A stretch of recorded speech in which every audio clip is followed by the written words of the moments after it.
All right, so today we are diving into some really fascinating stuff. Okay. You sent in a source about mastering negative thoughts. Right. And get this, it uses a Buddhist approach.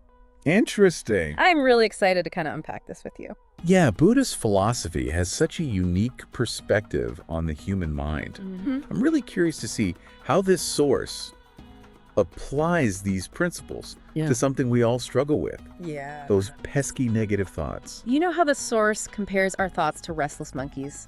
Yeah. It's such a spot-on analogy. Yeah. But what I found really interesting is that Buddhism doesn't encourage us to wrestle with these monkey mind thoughts. It's a classic paradox. Right. Trying to force those thoughts away can actually make them stronger. The source emphasizes acceptance over resistance as the key to dissolving negative mental states. Huh.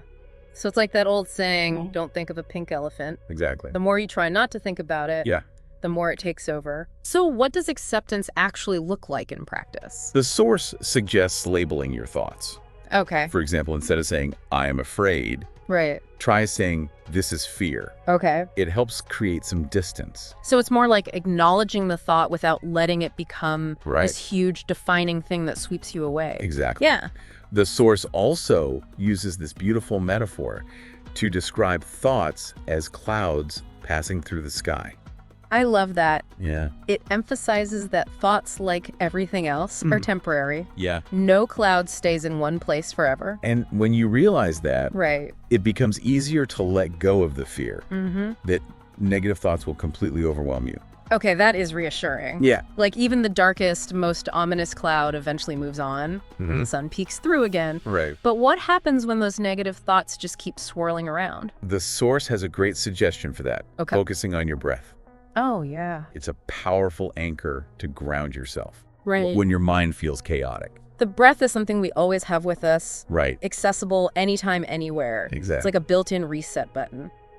And, you know, a lot of people new to meditation worry that it will actually make them have more thoughts. Right. Like you sit down to quiet your mind and suddenly it's a whirlwind in there. It's actually a good sign. Really? The source compares it to stirring up sediment in a pond. Okay. At first, the water becomes cloudy, but eventually it settles and the water becomes clear. Meditation can bring up hidden thoughts and emotions, Yeah. allowing us to process and release them. So it's not about achieving this perfectly blank mind. Right. It's more about learning to observe those thoughts without getting totally carried away. Precisely. Okay. And another key point the source makes is the importance of self-compassion when it comes to managing negative thoughts. Because let's face it, Yeah. we can be our own worst critics. Absolutely. Yeah. And that constant self-criticism just fuels negative thought patterns. Yeah. The source suggests replacing negative self-talk with affirmations of self-worth. Instead of beating yourself up, offer yourself kindness and understanding. Right. It's a totally different way to approach those thoughts. It really is. Yeah. And speaking of shifting perspective, this source gets into some really interesting visualization techniques. I was particularly struck by the one where you visualize thoughts as leaves floating down a stream. Oh, yeah. You gently place each worry on a leaf and watch it drift away. It perfectly illustrates that detachment the source talks about. It's such a calming image. Right. And combining visualization with gratitude, shifting your focus to what's good, Right. that's a powerful combo to counteract negativity. Gratitude is like training your mind to see the good even when things are tough. And you know what I find so compelling about this source? What's that? It doesn't just focus on mental techniques. Yeah. It also highlights the importance of lifestyle factors. Okay. And supporting mental clarity. Right, like taking a break Yeah. from the constant digital stimulation we're all bombarded with. Exactly. It's like hitting the reset button on your mind. Limiting distractions and creating space for silence is crucial for mental well-being. Okay. Our environment has a huge impact on our mental state too. So decluttering your physical space can be a way to declutter your mental space. Exactly. Well, I like that. The source even touches upon the impact of diet on mental health. Oh, wow. What we eat affects how we think and feel. It's all connected. Yeah. Physical health and mental health are intertwined. Absolutely. Yeah. But before we get into those lifestyle factors, Okay. I want to pause here and hear from you. Okay. What's resonated with you the most so far? What stands out as particularly helpful or insightful? Yeah. What are you already thinking about trying? Take a moment to reflect on that while we get ready to dive into even more practical techniques and strategies for mastering those negative thoughts. Okay. We'll be right back. Welcome back. We're continuing our deep dive into mastering negative thoughts with this awesome source you sent in. Yeah. It's been super interesting so far. It really has. And, one thing that keeps coming back to me is the source's emphasis on forgiveness as a key part of this process. Forgiveness. Yeah. That's not something you usually see connected to managing negative thoughts. Right. But it makes sense when you think about it. Like, holding on to anger and resentment only keeps that negative energy swirling around inside. The source frames forgiveness as an act of self-care. Almost like releasing a bird from a cage. Oh, wow. Each time we forgive, we set ourselves free from negativity. It's important to remember that forgiving someone doesn't mean condoning what they did. Right. It's about choosing to let go of the pain and negativity that's weighing you down. Exactly. And alongside forgiveness, the source highlights the importance of routine. Okay. It can be a game changer when it comes to managing negative thoughts. Yeah, it's like having a roadmap for your day. A framework that provides structure and support. And within that framework, we can create space for positive habits to flourish. So what are some practical ways we can start incorporating these ideas into our lives? The source suggests starting small. Okay. It doesn't have to be a complete overhaul of your whole routine. Right. Maybe you add in 5 minutes of mindfulness meditation in the morning or take a quick walk after dinner. Those are great starting points. Yeah. And maybe setting aside a specific time each day to reflect and practice gratitude. Absolutely. And remember, this isn't about perfection. Yeah. It's about progress. Right. Some days will be easier than others. There will be times when those negative thoughts are super loud and persistent. That's okay. The key is to keep practicing. Keep coming back to these techniques. Be patient with yourself. It's a journey, not a destination. Right. And each time you choose to respond to those negative thoughts with awareness, compassion, and a little skillful action, you're building resilience. And it's good to remember that we're not alone in this. There are so many resources out there if you need extra support. Absolutely. Books, articles, guided meditations, online communities. There's a wealth of information for anyone who wants to delve deeper into mastering negative thoughts. And it's always a good idea to remember that seeking professional help is an option. If you're struggling with persistent negative thoughts or feeling overwhelmed, a therapist or counselor can provide personalized guidance. It's a sign of strength to reach out for help. You're right. We all experience negative thoughts. It's part of being human. The key takeaway here is that we have the power to choose how we respond to those thoughts. Yeah. You don't have to let them run the show. The more we practice, the more we strengthen our ability to make a conscious choice. Right. It's like training a muscle. I love that analogy. Okay, so earlier we touched on the source's emphasis on lifestyle factors that support mental clarity. Right. Let's unpack that a bit more. The source talks a lot about limiting distractions, which makes sense given the world we live in. We're constantly bombarded with information and stimulation. Yeah. Our minds are on overdrive. It can be exhausting, and it definitely makes it harder to quiet those negative thoughts. Yeah. So how do we create more space for silence and stillness? The source suggests scheduling some time each day to unplug. Okay. Turn off your phone, close your laptop, and just be present in the moment. Even just a few minutes of intentional disconnection can make a difference. Exactly. Maybe find a quiet spot in nature, listen to some calming music, or just sit in silence and focus on your breath. It's about finding those activities that help you feel grounded.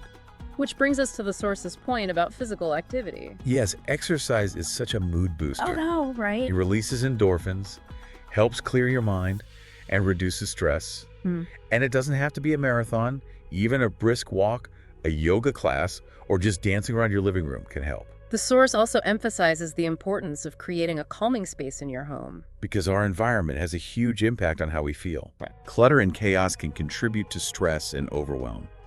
So taking the time to declutter and organize can be a great way to create a sense of peace and tranquility. And it doesn't have to be a massive project. Okay.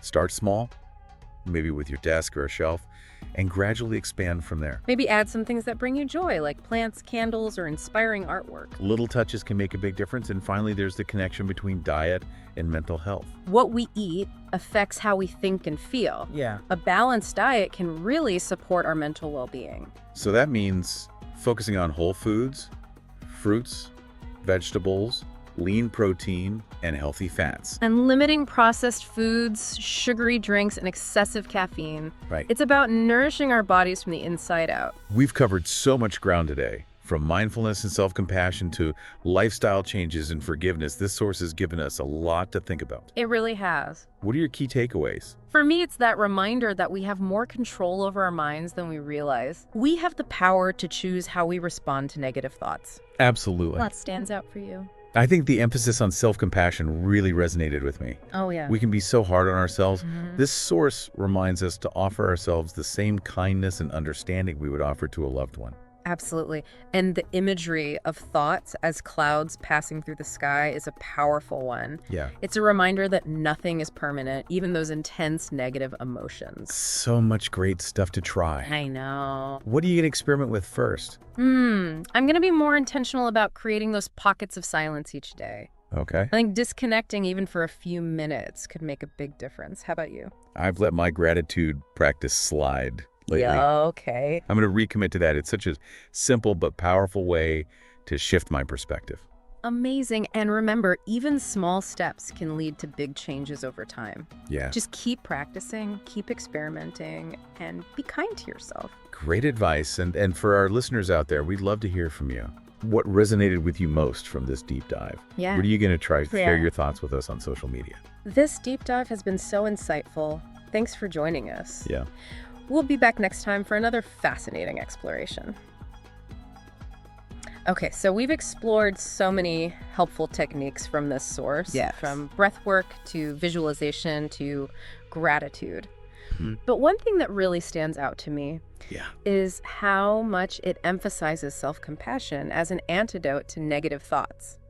Oh, it's like we're learning to befriend ourselves. Yeah, Even those parts of ourselves we might not always like. right. Instead of berating ourselves for having negative thoughts, Yeah. the source encourages us to meet those thoughts with kindness and understanding. It's like offering ourselves the same compassion we would offer a friend who's going through a tough time. Exactly. And it makes you realize that so often those negative thoughts come from our inner critic, Mhm. that voice that's constantly judging us. It's about learning to quiet that inner critic and replacing those negative messages with ones that are more supportive and understanding.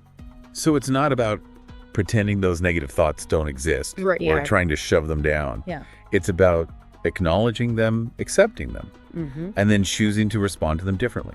It takes practice, of course. It's Yeah. not going to happen overnight, Right. but the more we practice self-compassion, the more it becomes a natural way of being.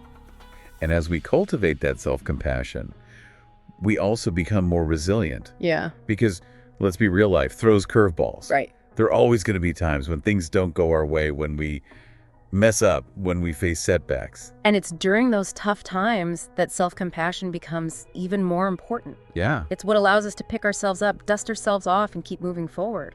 And to remember that everyone struggles. Yeah. We all experience negative thoughts and difficult emotions. Right.